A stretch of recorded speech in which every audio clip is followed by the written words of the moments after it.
బాలయ్య బాబు దబిడి దిబిడి ఆ పాటకి తగ్గట్టు బాలయ్య బాబు గారు వేయటం, అందులో హీరోయిన్ మీద పిర్రల మీద కొట్టడం, అబ్బో పిచ్చి లేపింది నాకైతే. ఇంకా చెప్పక్కర్లా. ఎందుకంటే బాలయ్య బాబు గారు దాంట్లో నాకు కొత్తగా కనపడింది ఏంటంటే, ముందు బాలయ్య బాబా కాదా అని చూసా ఫస్ట్ ఆఫ్ ఆల్ జూమ్ చేసి. ఎందుకంటే 17 సంవత్సరాలు కుర్రోడు వేసినట్టు వేసాడు ఆ స్టెప్స్.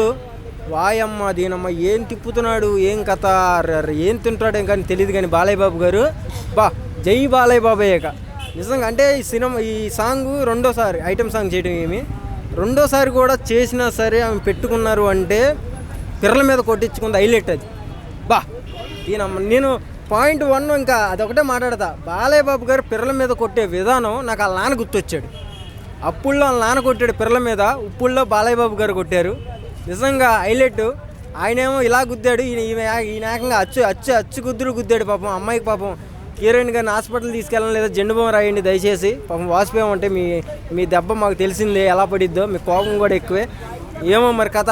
ఏమో హీరోయిన్ గారు ఎలా ఉన్నాయి, ఏమైనా వాసినాయా ఏం కథ కొంచెం కామెంట్ చేయండి మీరు. అది మ్యాటరు.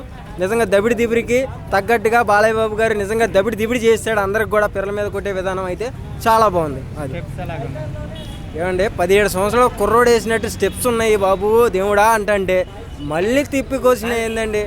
ఓకే బ్రో, ఇంతకు ముందు బాలయ్య అంటే డైలాగులు అంటారు. కానీ గత కొన్ని సినిమాలు చూస్తే డ్యాన్స్ కూడా బాగా వేస్తున్నాడు. ఎలా ఉంది అసలు? కుక్కని దింగాడు డ్యాన్స్ దీంట్లో. అది అక్కడ గూ వేసుకో, అర్థమైందా? అలా ఉందా మరి పచ్చిగా మాట్లాడాలంటే. సంక్రాంతికి ఎలా ఉంటుంది అంటే డాకు మహారాజు ఇచ్చి పడేశాడు. డస్కు రాజా చెంప మీద కొట్టుబామ, పిర్ర మీద కొట్టుమామ, జై బాలయ్య బాబు.